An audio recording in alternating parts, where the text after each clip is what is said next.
What a fine day it is, isn't it everybody?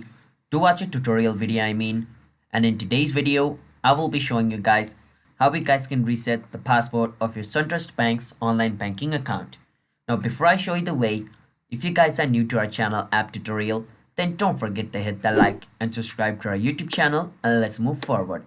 So the first step, search for SunTrust Bank online banking and click on the second link over here. It'll bring you to this website. Once you're over here, scroll a bit down, click on forgot user ID/password and it'll take you to this website. Choose I forgot my password, click on next and it'll take you to this website, and over here choose which method you want to use to reset your password. Click on reset password and then fill up this form, and after it verifies that this account belongs to you over here, just like this, by filling up this form, answering all the security question, click on reset password and it'll take you to the password reset page where you guys can enter a new password. So that's how you guys can do it. So don't forget to hit that like and subscribe, and bye bye everybody.